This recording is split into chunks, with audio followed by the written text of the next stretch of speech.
Yes, hi, this is Tanveer Muhammad Masood once again.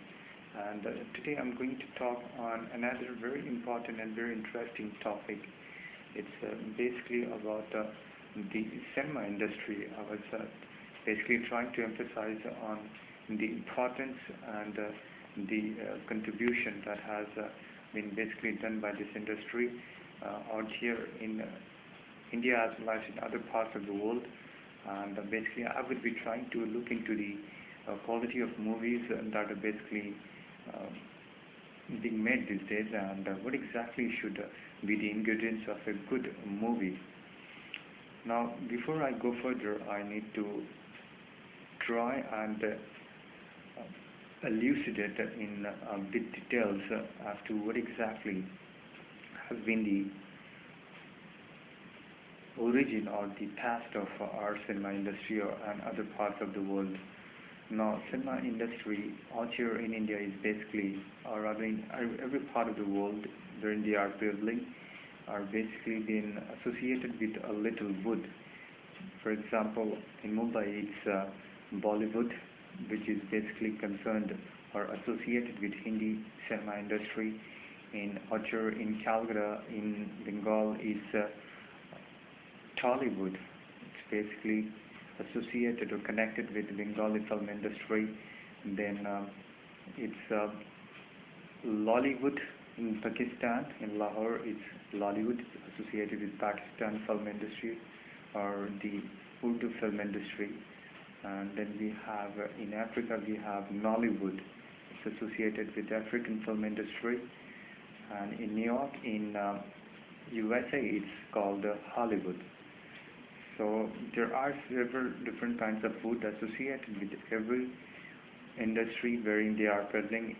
It's associated and connected with the region wherein it's being, wherein it's associated and connected with, and wherein it is flourishing. Therefore,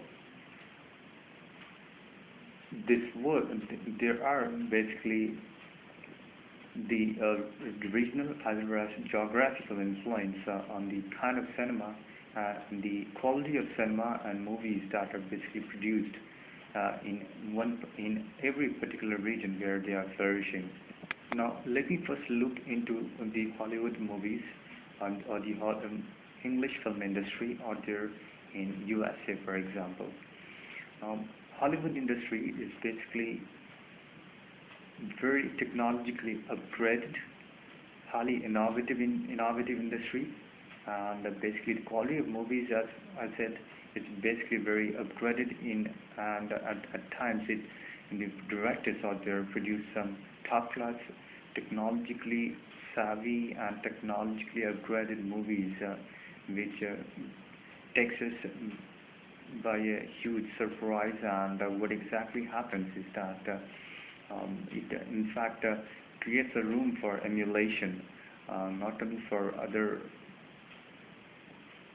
film directors and other film industry, but also for spectators who watch those movies. And basically, there are sort of movies at times that needs to be taken a leaf out of it, and it indeed creates a deep and very good impact on the audiences and the spectators.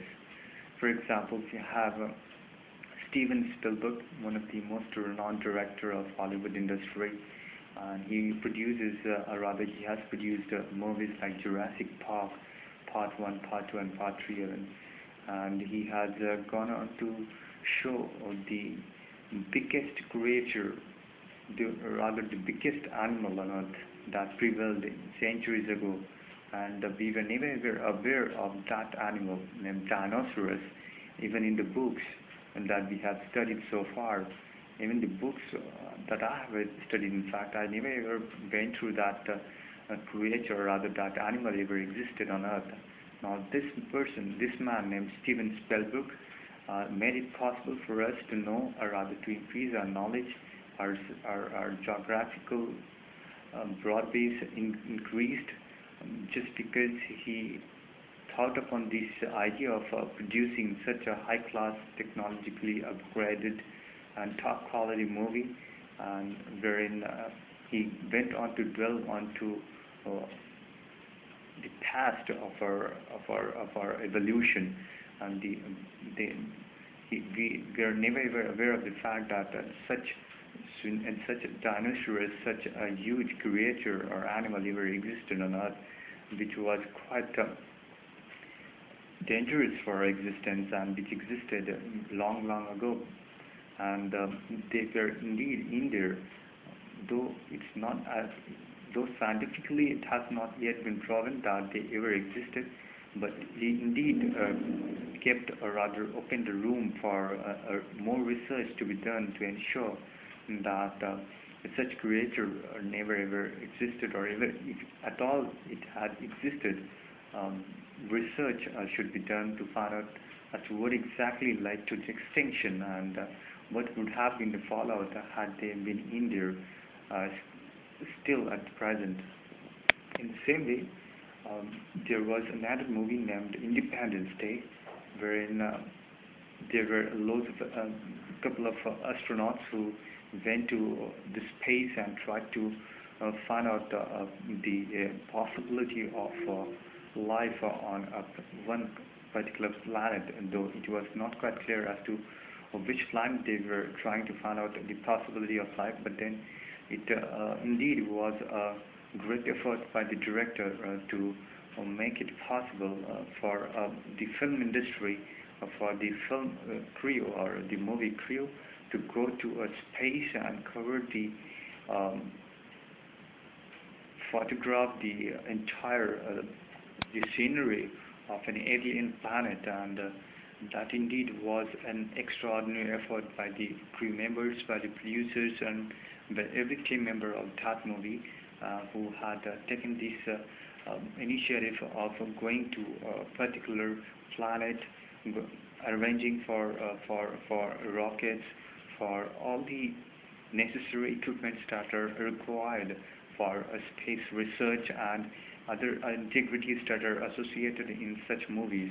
I mean, the expenditure that was indeed associated with that movie was very high, but then it was indeed an extraordinary effort from the entire team members, from the crew members of that movie, to present to the audience an extraordinary movie that was indeed one of the greatest spectacle to watch.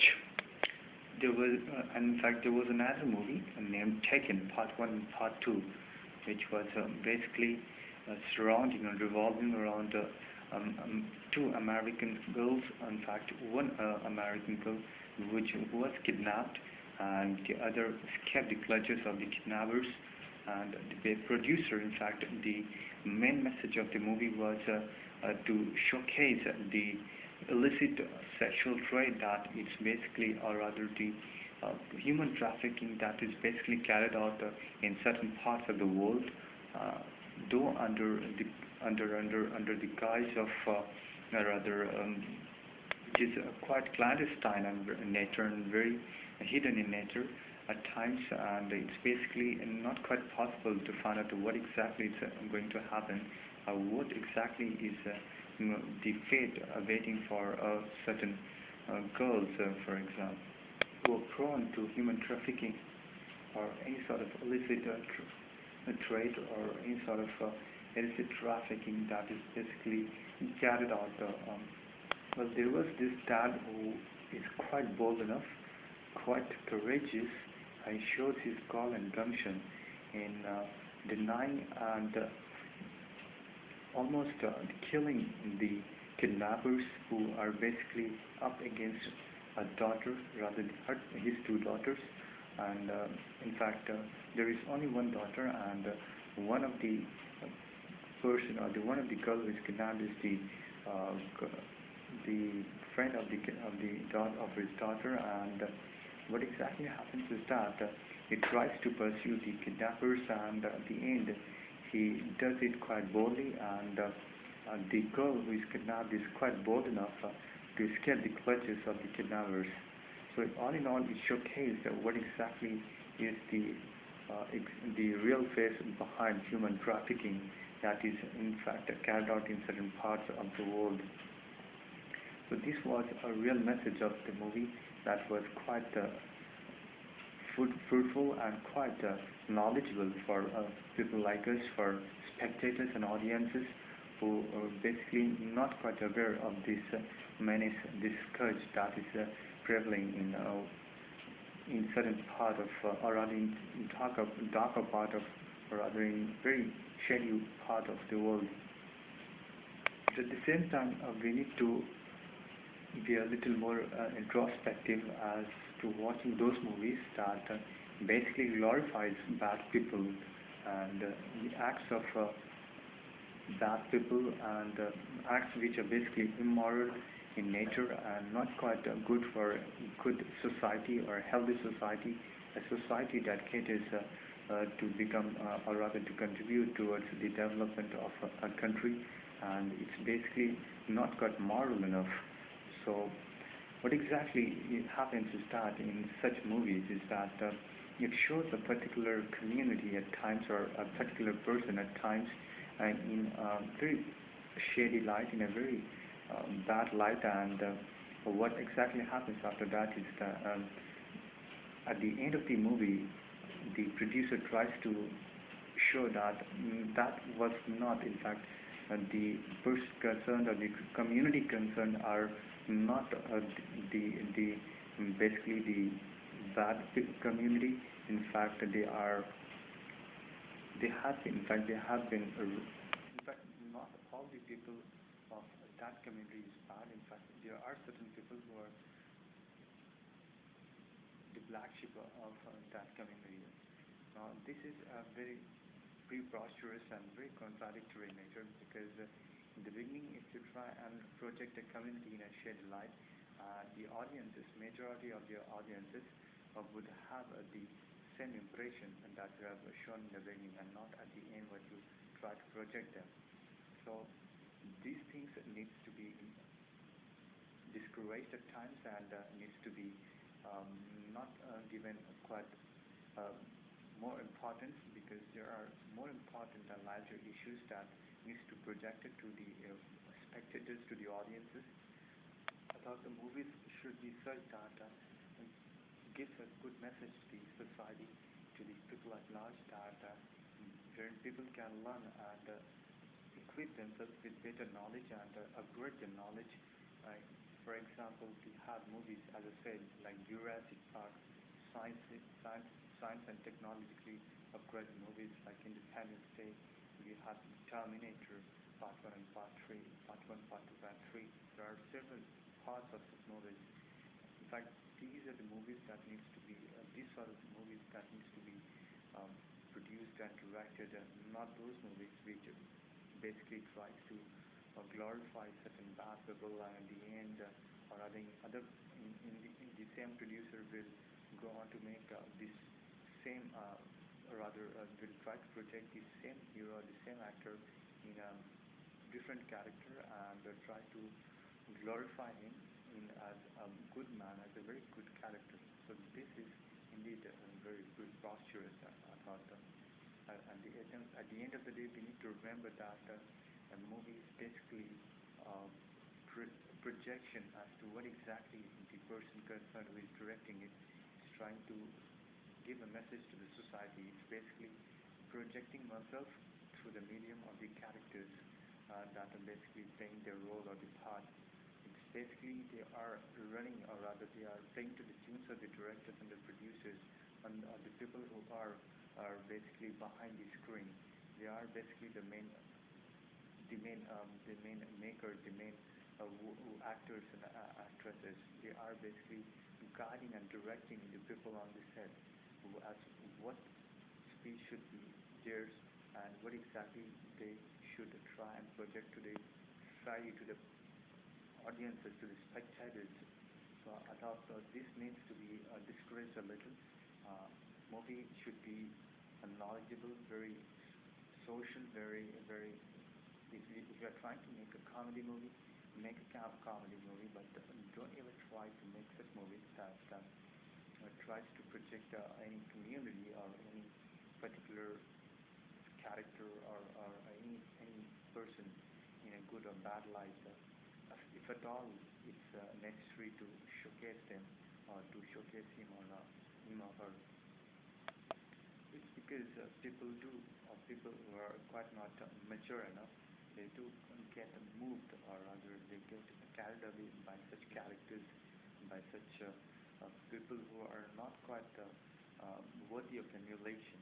In fact, there are people who emulate certain good characters. There are basically very few people who try to emulate the good characters that are basically projected in cinemas and movies. So these sort of things needs to be adhered to while trying to direct or produce any movie or trying to make a movie. This is quite true as far as our film industry, our movie is concerned, and this needs to be taken into consideration by every concerned person that the responsibility of making a good society, a good country, and good people lies in your hand, since they are by way of 3 hours, they are trying to cut across, or rather they are trying to put across the message that that all is not well in one particular set of people.